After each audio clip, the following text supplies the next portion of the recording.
Good day, podcast community, man. We have a special podcast for you today because 7 o'clock on a Monday, we have a person that, I don't know who schedules one this late except somebody that's on the move because I get up early and I tell you, what is the old saying? Early bird gets the worm.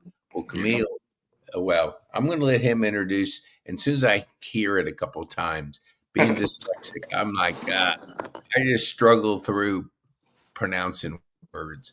So tell our viewers who you are, what you do, and who you serve. Right. So my name is Khalil Shakur.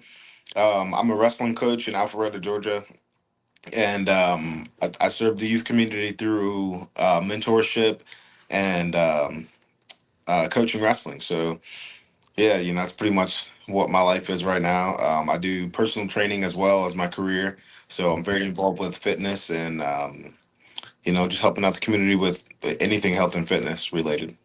Yeah, I love it. I love it, because I have had numerous guests on and they've gotten to high levels of their athletic performance. And what is one thing that's common with all of them is the dedication, the hard work, and just the mindset you have to get to a level where you are. So like did you just get born? Were you born that way? Did you give our viewers like what happened that you got on this path of really physical excellence and pouring back into, youth in what you're doing right now? Right. So yeah, I was actually born into athletics. I have two older brothers. Sorry, two older siblings, a brother and a sister, and two younger siblings, a brother and a sister. Hmm. I was born into a family with a lot of children. Everything was competitive. Like wake up in the morning, who could brush their teeth the fastest, who could eat breakfast the fastest, and who Yeah. could fold clothes the fastest. I've always been a competitor, definitely since the day I was born. Hmm. But I was also born into a family that did Brazilian Jiu Jitsu. My dad's a black belt. He's been a martial artist my whole entire life.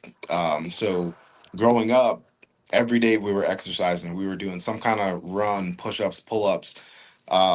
Even when I probably started working out at like 4 or 5 years old and then just ran with it. I just never stopped. Dang, that you hear those stories and because our environment is so important to how our mindset gets shaped. So were there times like I don't want to do this, Dad? Were you like um always looking forward to it, or tell our viewers like, yeah, that's something that once you develop the routine, it gets better. But were there times you struggled with, just um, being physically challenged? Oh, for sure. There was probably probably 5 or 6 years where I wanted to do other things. I wanted to play other sports. But I had a really tough dad, and he was very authoritative, and what he said goes. So when he was like, "Hey, it's time to work out," it's time to work out. Like there was no ifs, ands, buts, anything like that. Like whatever we were doing for the day, we were gonna get our workout in on top of it. Like it didn't matter where we were on vacation, whatever the deal was, we were getting that workout. So Mhm. yeah, there was definitely a time where I resisted, and then maybe when I was about maybe like as soon as puberty hit, about 12 or 13, um, I just kind of took off with it on my own, and I realized, hey, I am pretty athletic. And all these workouts been paying off, and that's when I really started to love athletics. But it wasn't until I was about 12. It was definitely forced up until then, but I can look back and say that I have a lot of gratitude that my dad did that and that he put me on a path that that I could run with and have something that I could turn into a career if I needed to, that give me lifelong health habits that are positive. Definitely my dad instilled that in me really young. Yeah, I love that. So when you're working with youth, and I think we have, let's just say for hypothetical, we have people that grow up in an environment that you described to our viewers. Then we have the, I call them like that our parents are more, they don't want us to go through trauma. They're almost cushion us. Because I have a Yeah. high school teacher I used to play golf with, and when COVID hit, he saw how the parents did everything for their kids. It was like, Yeah. oh my gosh, let them fail, let them Yeah. fall down, let them skin their knees, let them make some mistakes.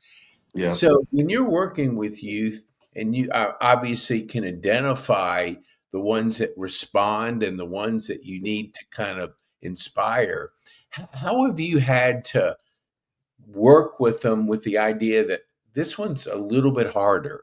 What do I need to do to kind of get them in the right mindset?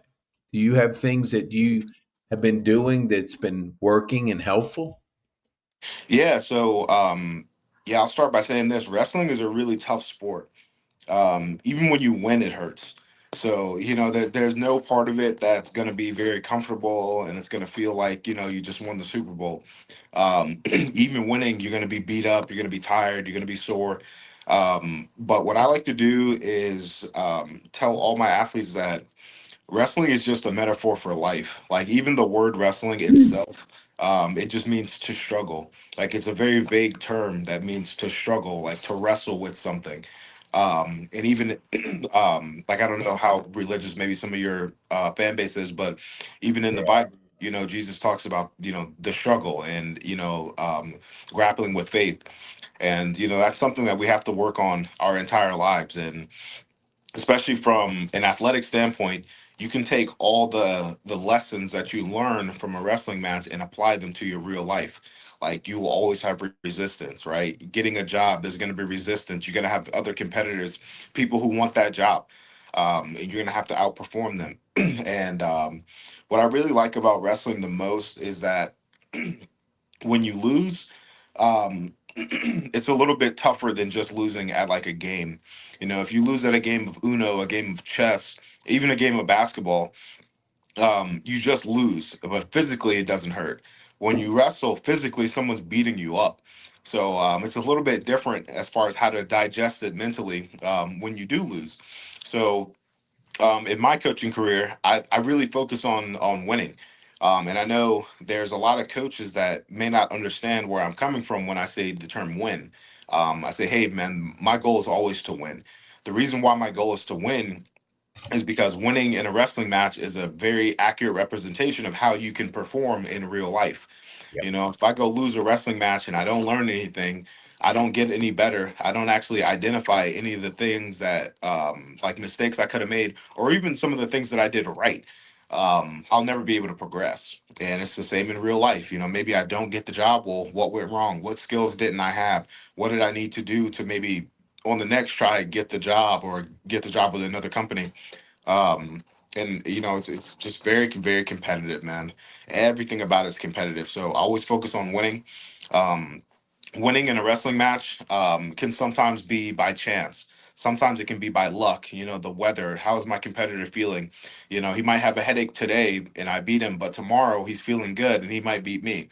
Um, so I really like the format of the whole situation where when I win, there's a reason why. It means that I prepared correctly. It means that I did the right things to get to the win.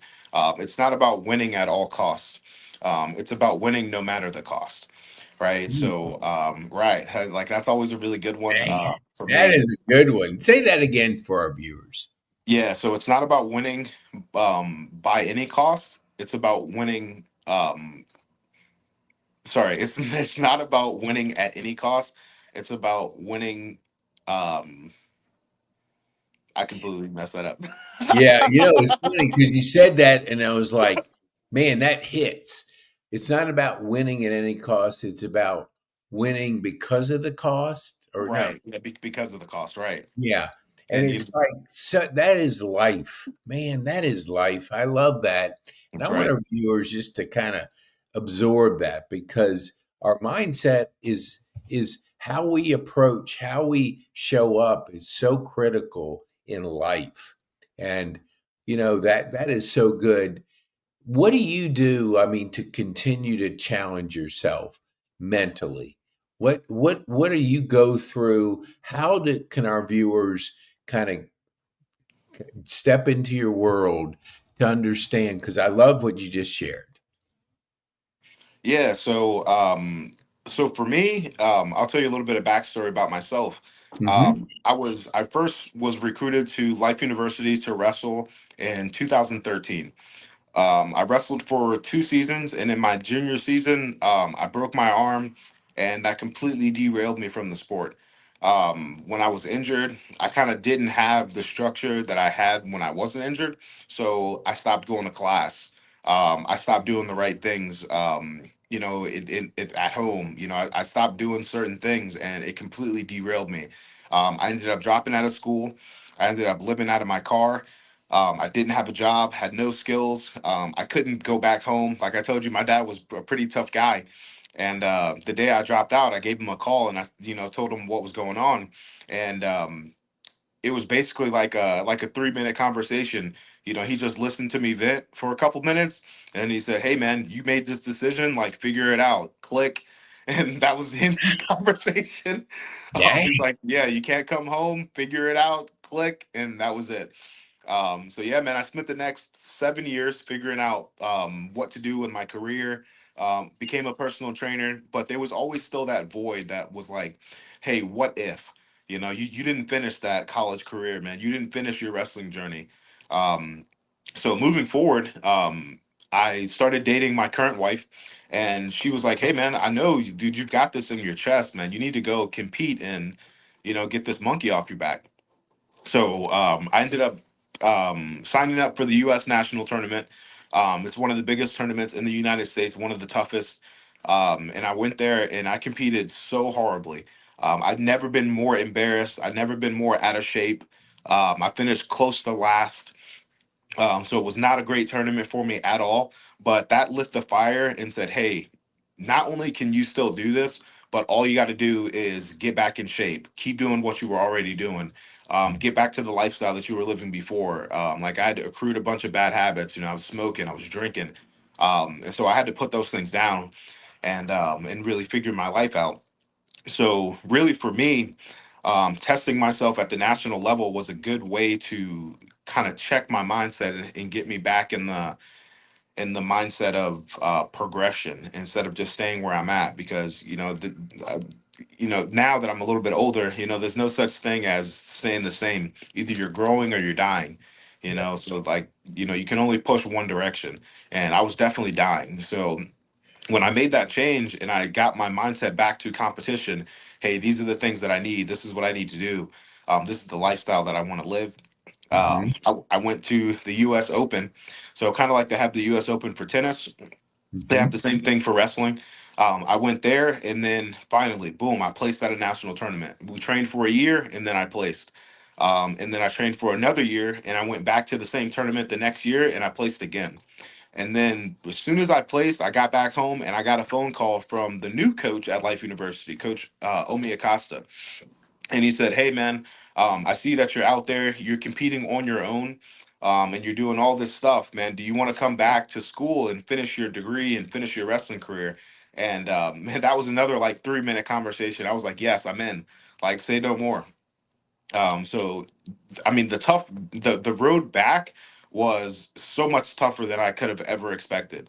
Mm-hmm. The first thing that I had to do was I owed Life University like $5,000, so I had to pay them first just to get out of debt, and Mm-hmm. then I had to pay out of pocket for my first whole like 2 quarters of classes. So that was like another $5,000 out of pocket.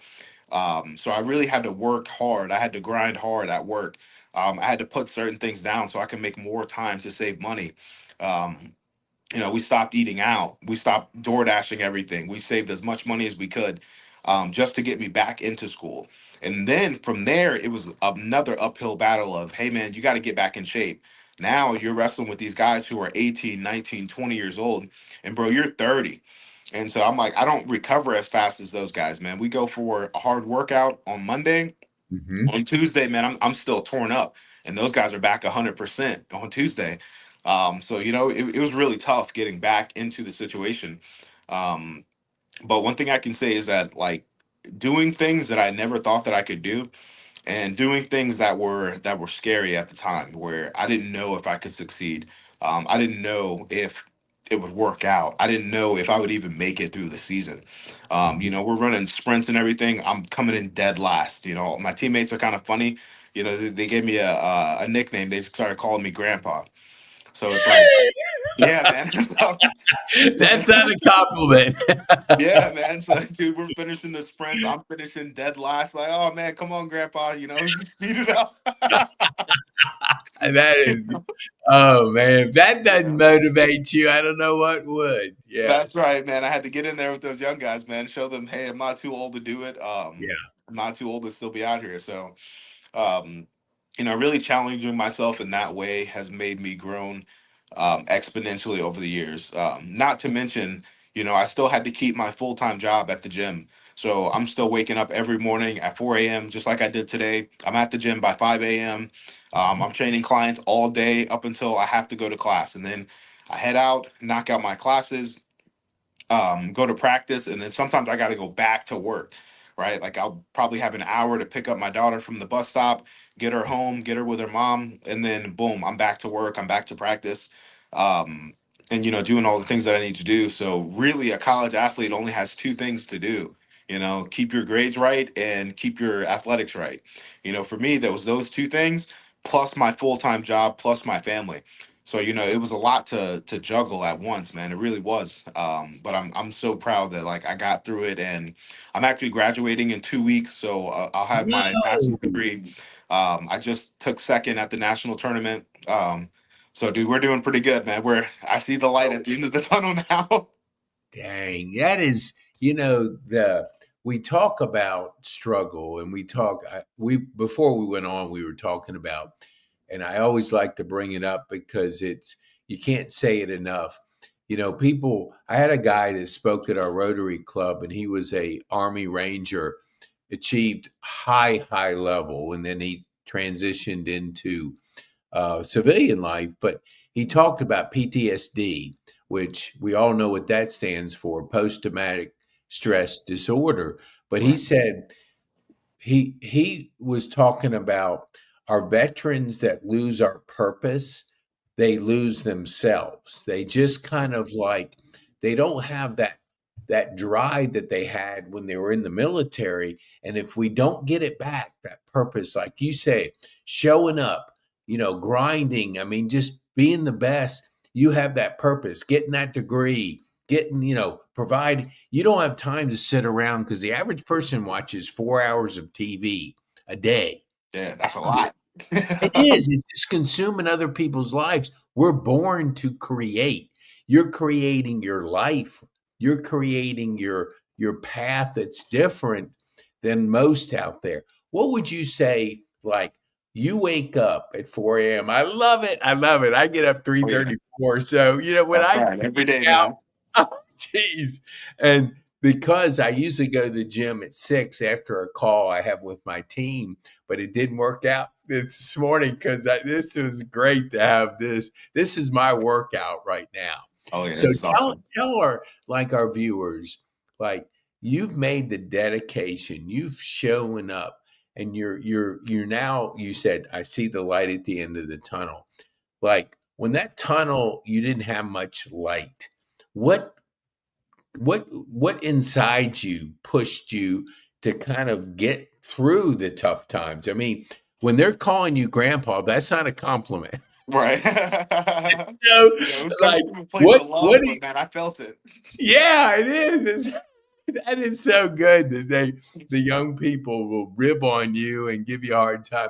But like when you wake up, like that mindset, what are you doing to keep yourself sharp? And this is the real question. We're the subject of the people we hang around with, and it's absolutely studied that toxic people pull us down. Yeah. So how do you make sure your environment's pulling you up, and what do you do to prepare each day? Because society's negative news, negative this, negative that. How do you prepare yourself? Right. So a couple different things. I'm glad you mentioned environment because for me that was a big one. Being around the right people. I was incredibly fortunate. After I dropped out of school, I met a man named Charlie Morris. He owns a gym called Morris Fitness, and he Hmm. hired me on. He mentored me. And just like I told you, man, I would show up there at 5 o'clock in the morning, and dude, me and Coach Charlie would hang out until 10 p.m. at night. So every day I'm with him 5 a.m. to 10 p.m. Every single day, man, 7 days a week. So being with him, he was just incredibly positive. He's a great motivator, and anything that you might want to do, he can help you figure it out. Like he's just one of those kind of people where, nothing is ever too impossible. Um, so environment was everything for me, and being around Coach Charlie, like he's like a magnet for people like that, where I was fortunate to find him, and now I'm that way as well. But I met another 5 or 6 or 7 families and mentors, and I have a guy who helps me out with my finances. I have a woman who let me live in her basement when I couldn't afford a place to live. Just so many families that really poured into me when I really needed it, and I just can't be more grateful for that. But moving forward, kind of taking it on my own, there was a lot of things that I did. One of the most effective things, like the simplest, most effective things, was I stopped listening to negative music. I deleted all the negativity off of my social media accounts, and I just started listening to podcasts every single day. I still do it now. There's a couple of podcasts that I really, really love, and I have watched every single episode. When they come out with a new one, I'm on it, and that really really helps me get my mind right, especially for practice. There's a couple of different podcasts that talk about motivation. They talk about faith. They talk about just like grit and self-efficacy, and that's another thing that I really like. I'm big on self-efficacy. I know that's a term that most people don't really understand, Hmm. and they kind of think it's the same as self-confidence, but efficacy is a little bit different. For me, efficacy is like the measure of how much you believe that you can succeed at anything of your choosing. So it's like if I believe that I could learn how to juggle, then I'll be able to put effort into it. If I don't believe that my hands physically can juggle 3 balls, then I'll never be able to get the motivation to do it. Hmm. Um, so for me it was like, hey, you got to believe that you can be successful. You have to believe that you can compete. You have to believe that, because at the time, my finances were in the trash, man. They were horrible. I had to believe, hey man, you can drive a nice car. Hey man, you can have a nice home. You can have a savings account. You can have retirement. You can learn how to invest. And definitely doing that and doing it the small way, and kind of doing little things every single day to get me in that mindset, it helped out profoundly. There was about a span of maybe 2.5 years where I would just collect these pennies. Where actually, man, I lived in my sister's apartment. Hmm. Another time, dude, I had no money. So I had told my sister she had a 1 bedroom apartment, but she's a traveling nurse. So she'll be gone for 3 months and then be home for a week and a half, and then be gone for 6 months and then be home for, 2 weeks. So I spent a lot of time at her place when she wasn't there, and I would just stack these pennies. And I remember one time, dude, she came home and like the whole windowsill and like half of the her bedroom was like covered in pennies. She's like, dude, what the hell? Like, why is my house covered in pennies right now? And I was like, hey, I'm doing this thing where, every day I would just stack 1 penny. And then after about a week, I started stacking like 2 or 3 pennies. And then after like maybe 2 or 3 months, I just stacked as many pennies as I could find. I was finding pennies on the street. I was finding them at the gym. I was seeing pennies everywhere. Everywhere I was seeing pennies. And like I would just pick them up. By the end of the day, man, my pocket be full of change. I got change in my bag and only pennies. If there were quarters, nickels, or dimes, I wouldn't even touch them. So it's just a Wow. ton of pennies, dude. I probably had over 1,000 pennies in there.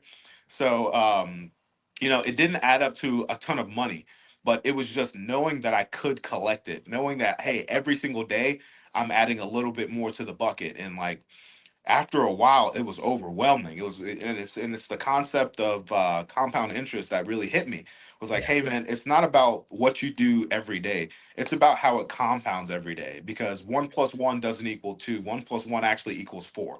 So it's like you just got to keep pushing on it every single day. And when I stopped, The day that I stopped collecting pennies was the day that I opened up my first investment account.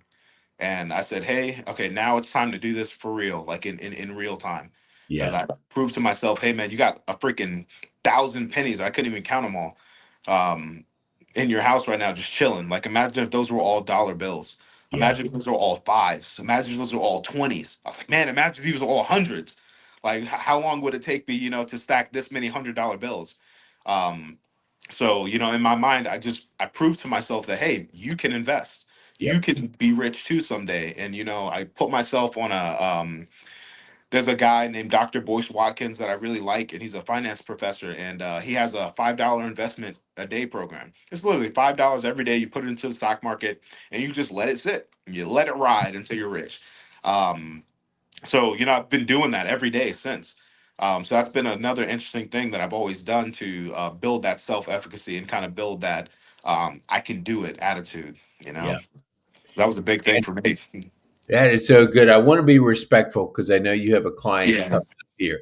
So tell our viewers one, we'll put in the show notes how to get a hold of you.